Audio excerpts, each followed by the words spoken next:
And it was interesting because in the same breath, I heard that you alluded to the fact that, I think the question was something along the lines of, how would you describe yourself in 3 words or something like this? And you said that you were quite an overthinker sometimes. And that kind of resonated with me because I think that's a commonality that you and I share there, actually, because for a while now, I overthink almost every situation. And I'm wondering what kind of effect being an overthinker has had on your life, because on this show, I deal a lot with mental health and whatnot. And I'm wondering if that's worked in your favor or against you. What's your experience been like with that?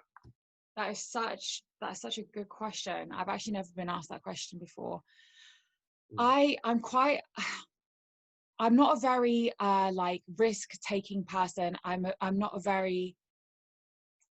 ballsy in some ways. Like, I know what I want and I'm very, very decisive, but then I think behind the scenes, what people probably don't see is that, like, I'm an overthinker, but I'm also I'm a very fast thinker. And I don't know whether you can relate to this. Yeah, I know what you mean. So it's like, not in the sense that I'm sitting there overthinking in my room for hours on end, but like, I will go through a million different outcomes in 1 second. And that's my like overthinking done, and I'll come to the conclusion. So I don't think it impedes me in terms of like my time and my decision-making process. But I do think that maybe I think too hard about certain outcomes that are really, really unrealistic. Tornado probably isn't going to hit London next week, and I'm not going to lose all my stock. So I probably shouldn't plan for that, Get under the table, like. I'm ready, guys. I have a safety procedure. Follow me. I worked it out already 3 years ago. Yeah, I've got it all here in a file, actually. So one by one, going through the pages. Well, how do you feel like overthinking affects you? Do you think it's more kind of like work stuff or like other stuff? You know what? I've got into this. I think it's actually worked against me in the long run. I think because I also do acting and I do writing, and so overthinking situations really helps me in a creative space. But then I think more so in my personal life, where I'll think, oh, should I have said that, or was that the right thing? What happens is sometimes I'll go through this process of creating these fake scenarios in my mind where things are just terrible, and it's called like catastrophizing, And, oh yeah, I've heard something as well. It's called fear planning. Yes, exactly. And that's been something that I've spoken to a lot of people about, and they really relate to that, when they really think about, I am creating these weird scenarios in my head and it's kind of upsetting me, and I think sometimes you just have to bring yourself down a notch and say, well, they're just thoughts. I went to therapy, and then one of my the therapist that I was working with, she really sort of gelled it in me, like, it's just a thought. This is something, it's blowing in the wind. It's just, we put so much high value and emphasis on these thoughts that it's hard not to, especially with like lockdown and stuff, which is I'm going to allude to on the next question. But yeah, it can be quite tough, but I think it's got a lot better now, especially getting back out of lockdown, even though we might go back into one. Yeah, no, totally. And I can definitely relate with you with regards to like the personal situations.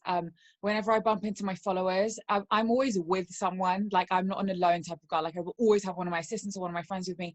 And like, after I have that interaction with my follower, I'll be like, was that okay? I'm like, oh my God, like, did I live up to that expectation of Erim? You know what I mean? Oh, I know exactly what you mean.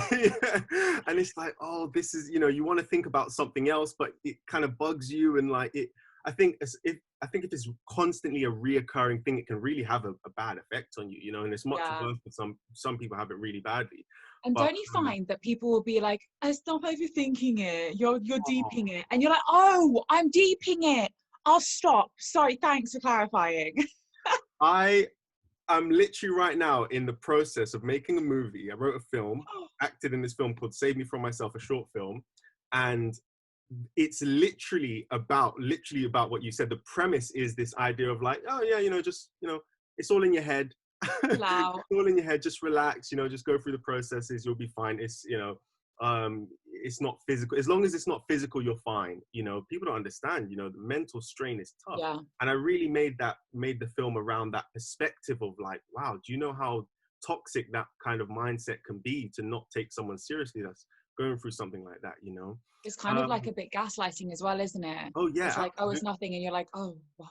Yeah, it's just, well, I think there is, but they're telling me I'm not. And I think it could even be bad as well, because that person that's vulnerable might even believe that person because they're in a weak mental space. They might believe Right. it and then be ignorant to what's going on in their mind, and it could get worse. So yeah, So interesting. Please send me the link once it's out. I absolutely will do. I absolutely will do.